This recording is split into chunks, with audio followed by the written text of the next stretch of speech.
We spent a month living in Seattle, enjoying all of its great things, and only spent what? What? $10? $50? Yeah. We're going to tell you all about all the fun things we did this month living in Seattle. So where are we? We are in Baton Rouge. We're in Seattle, Washington. Still. Actually, we're really not in Washington. We're physically in Washington doing this video, but we're actually on a boat somewhere between LA and Hawaii or something, right? Yeah, if you watch this video when we release it. Yeah, right. So we're on a cruise. Yeah. But we're physically in Seattle. Yeah, and we've been in Seattle for the past month, really having a great time, doing all of the great things that you can have and you can do in Seattle, and really just not spending a lot of money and really being able to enjoy everything. And so there's a couple of tricks and tips in how to do that. But first, we're going to tell you about the couple of things that we did that actually you pay for. Right. So when you think about Seattle, though, like if you talk to the average Seattle known for, like what are some things you think about? I think about Starbucks. Starbucks started in Seattle. And Microsoft. Yeah, Microsoft started in Seattle. The Space Needle. The Space Needle, okay. And it's rainy. It's rainy and cold and wet. It's expensive. Yeah. It's one of the expensive West Coast cities. You've got San Francisco, Seattle, San Diego, LA. Probably the top 5 most expensive places to live in the U.S. More or less. Throw in New York, Boston, Chicago, and you got them down, I think. But yeah, it was an expensive place to live. And so when we took a look at Seattle, we thought, God, well, what's the weather in September like? It was pretty gosh darn nice. It was, 70, 75. It rained probably every 4th or 5th day. Yeah, and we had a few days that it rained. And it's definitely now that it's the end of Seattle, or the end of September. Yeah. The weather is definitely fall leaves are turning. We're going to tell you about 15 free things we did and a couple of things that cost us some money. So we're going to start off with the things that cost us some money and then get through all the fantastic things we did for free that a lot of people end up paying a lot of money for. So what was number 1? Well, let's talk about the Space Needle, since that's the iconic thing to do in Seattle. And the tip that I have is that if you go early in the day, you actually pay less money for the tickets to go to the top. Because at night's probably, no. At night you get to see the lights, but during the day you get to see the sound. So yeah. But we ended up going on a beautiful day. The weather was great and wasn't that crowded. They kind of you want to be careful because there's also a lot of times a lot of fog. In the morning, so you want to make sure that the fog is. Don't want to waste your money. Exactly, to go up to the top and not see anything. But that was the most expensive thing we did the whole month was go up to Seattle, and it was about $50 for the two of us. It was. But a friend of mine actually gave me a really great tip. Now we haven't been able to verify this because the restaurant has been closed or the bar is under renovation or something. But the tip is rather than pay the $50 to go up and down to the observation deck, just make a reservation in the restaurant to go have dessert and go. Now, dessert's probably going to cost you $50, but at least you get dessert to go along with it. So anyway, that's a tip. My friend my local person from Seattle told me that tip. She says she does it all the time. We have not tried it, but anyway. So number 2, the other thing we paid for of the entire month, we were there 40 something days. And the other thing we paid for, it was $10 a piece. Where'd we go? Take me out to the ball game. Well, except they have different. I won't sing anymore. But they have different lyrics in Seattle. Do you know what they are? I don't know. Take me out where they don't win, it's a shame. But in Seattle, they say where they don't win, it's the same. I guess the Mariners have had a losing streak for a while. I guess so. Anyway, enough to change the lyrics of a song. We got to see the Mariners play, and it was a great game. Again, we had a beautiful day. And we had the cheap seats out in center field. That you could look right down to home plate. Great seats, fabulous time. It was a gorgeous day. It was like 75 degrees. Place was packed. Yeah. Seattle's like 75 degrees. Let's go to a baseball game. And I think it was like a Wednesday day game, which was really, really unique. It was great. Yeah. So now we're going to tell you all the free things we did. We have about a dozen things to share. Some of them are your typical things, but we've got some secrets and some tips that you need to stay online for here. So the first is an amazing thing happens on Thursdays in the Seattle area. A lot of the museums are free. You can actually go, so if you Google free museums or free Thursdays in Seattle, you can see the museums that are free. Now, the two that not all of them are free, and there's some that a lot of people feel like should be free but aren't. But the two that we took advantage of were absolutely fantastic. So the first one. Well, we went to the art museum. Yeah, the Seattle Art Museum. And right downtown, it's got a lot of great exhibits. Really enjoyed it. And it's a nice day. Pick a bad day, a cold or rainy day. It was raining that day. to go to the museum. But yeah, well worth it. Yeah, and from contemporary to modern to 17th and 18th century, so wide variety. And some real modern contemporary stuff that was fantastic. I'm showing you some pictures of, I'll put the artist name, because I can't pronounce his name, I'll type it out for you, of the really great traveling exhibit that we saw.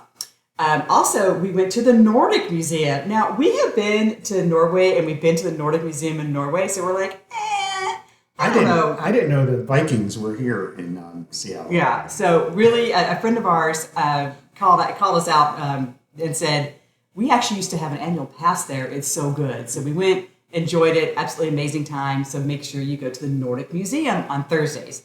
Now, outside of the Nordic Museum was one of your favorite things. Yeah, so there's an artist that makes trolls, and we know about these huge trolls because we used to go see the one in Breckenridge in Colorado, yeah. And Seattle commissioned him to do a number of trolls around the Seattle area. Yeah, 5 new ones debuted this summer. So one of them's right outside the Nordic Museum. So make sure you see that. See the troll. Now, the third free museum that's available on Thursdays is a little bit outside of Seattle in Tacoma, and that's the Glass Museum. Now, it's only free on Thursdays from 5 to 9 p.m., so it's a little bit an awkward time to go, but fabulous exhibit there, too. Of course, Dale Chihuly, a lot of you know him, he's from Tacoma and started his whole glass empire in Tacoma, so the museum features that. So fabulous, and I don't know if you followed us. We were in at the Corning Glass Museum earlier this summer. Right.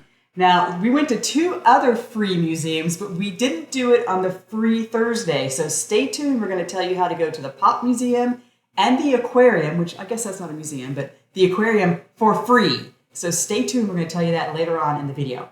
So speaking of trolls, one of the favorite things we did this September, was we went to Ithaca, where we walked the trail to go out and see the other troll that her name was Two Trees. She had ponytails. I don't know if it was male or female, but anyway, we enjoyed that as well. And while we were out looking at the troll, we also made a little, 10 minutes away up to the Snoqualmish. They call them Snow Falls. Snoqualmish Falls. All right, we're not from Seattle. All you locals, tell us how to pronounce Snoqualmish Falls. Okay. Anyway, the big, tall falls. Water coming down. Went with our friends, the bar scene. Went with them to go enjoy. Went on a hike. Went out to one of the fisheries, which actually was closed, sadly. But and then went and got a nice drink and a meal right at the top of the falls. So that was a really fun time too. Yeah, but the falls themselves were free. Hiking in that area is beautiful. Again, we had a beautiful day. Snoqualmie. Just keep trying. Yeah, keep trying. Okay. Speaking of things we can't pronounce, the next thing we really enjoyed is when the weather is good in Seattle, there's so many outdoor things to do, including bike riding. Now, there is a bike share program that you can do in downtown Seattle and some of the more inner suburbs. You can grab bike shares. We actually had e-bikes on our house sit, so we took advantage of those and went on the Sammamish. Man, we're not local Seattle people. Sammamish Beautiful trail along the river. Starts in Redmond and goes north, and there's the wine country in the area. And you go through Woodinville. So if you like wine tasting, grab a bike. Yeah. Go on the Sammamish Trail, and you can hit all the wineries on your bike. What you drinking out of, babe? Starbucks. In Seattle. This is not an endorsement, and we are not paid. By Starbucks. Can you imagine if we were? Wouldn't that be great? So while you're on the Sammamish Trail, actually, there's we also enjoyed disc golf playing. We've gotten into disc golf. We actually went. I don't know where we were last. We stopped in one of the Play It Again Sam's or Play It Again sports shops and bought some used discs. We were in Florida. $10 or something to get a set of discs. For people that don't carry a lot of things, we each carry 3 discs Frisbees. with us. Yeah. for disc golf, 3 with us, and yeah, definitely, it's a lot of fun. Yeah, and we played in Florida and Maine and New York and Greenland and Seattle. So it's a really fun way to get outside. Most of the courses we played on were free. All the ones in Seattle were free. We get to meet a lot of people, get a lot of steps in, enjoy the weather, and learn how to throw a disc. So if you're not playing disc golf, check on it because it's a really fun sport to play. Okay, next up, I don't know what number we're on. Woo! I'll tell you, there's a lot to do here in Seattle. I'll do us a favor and subscribe. That's what we can ask. Subscribe, give us a like, go to Facebook, see us on the Facebook group. We're also on Threads. If you're on Threads, come join us on Threads. The Ballard Locks. Wasn't that awesome? Yeah, I went twice. We liked it so much. We went twice. So the Ballard Locks, it's a locking system. The Lake Washington is higher than the Pacific Ocean. So there's a locking system that the boats go in, the water goes up or the water goes down, and then the boats can transfer between Lake Washington and the Pacific Ocean. Or the Puget Sound, which goes out the Pacific Ocean. So that's the locks part, and then there's the salmon ladder. Have you ever seen a salmon climb a ladder? I've never seen a salmon with legs before. I know. But the fish ladder is really great to see, and the salmon are running, and all the different types of salmon that need to get upstream through Lake Washington into the rivers and the streams. Into their natal springs and brooks that they were in. To do their spawning. Mm-hmm. And it's amazing. We saw some sea otters in that area. And Osprey, and we saw a tarpon. I mean, so you're sitting there, you're at the overview, and you can see all the salmon kind of lining up in the Pacific, and then they have to make their way through this little narrow gate. They go through the gate, and then it goes up the ladder, and then they're into Lake Washington. But the gate has to be narrow so the sea otters and all these other people can't get into where they go fishing and really score a nice meal. The seals know that area, so they try to. And they have gun or sounds to scare the seals off and stuff. But anyway, very fun place. Now, while you're at the Ballard Lakes, you can go to the salmon ladder, but you can also go to the botanic gardens, which are right next door. Go walk through the rose gardens and so on. But what we really liked at the botanic gardens was the free outdoor concerts. What was that concert? It was amazing. Yeah. We saw a great band, Van Morrison, right? Cover band, and really professional. They really had a great sound. There was a lot of people there, and it was a great way to spend the afternoon. And all free. Concert. Yeah, all free. So that's like a quadruple whammy to go out to the Ballard Locks. You guys, so one of the more popular things that everybody knows about, and we're coming up with our secret to how to get into the aquarium and the Museum of Pop Culture for free, is, of course, you got to go to the Pikes Market, speaking of fish, speaking of salmon. Speaking of the original Starbucks. So you go to Pikes Market, you see them throw the fish, you walk around, it's very touristy, it's something you kind of have to do. And it's really fun. And the shops there are really great, and you're very close to the waterfront. They're doing a lot of construction there right now along the waterfront, but it's still a great place to walk around, and you go to the original Starbucks and get a cup of coffee at the original Starbucks. So there's always a line. Yeah, always. But there's never not a line at Starbucks. Anyway. Pikes Market is a lot of fun. And then, of course, there's a bunch of lots of farmers markets all around for the season. We went to the Redmond Farmers Market, we went to the Ballard Farmers Market, we went to the Kirkland Farmers Market. I mean, there's farmers markets. They're not just on Saturdays and Sundays either. So just Google farmers markets in Seattle, and you'll get the schedule for the different farmers markets all around. Yeah, and one of the favorite things that we do when we go to a farmers market is we challenge each other to find something. You got that fiddle laying around? To find something that we have never bought before. Right, so it's like find something and buy something that you've never bought anywhere before. At a farmer's market. So for me, growing up in California, this is actually a real challenge. So I often end up finding like some really variegated version of spinach, then some heirloom version of spinach. But Steve, on the other hand, who grew up in Ohio. Yeah, growing up in Ohio. He buys a tomato and he's excited, because he grew up with canned tomatoes and canned spinach and canned, green beans. No, so I found this was a white pumpkin. Yeah, it was about this big around and about this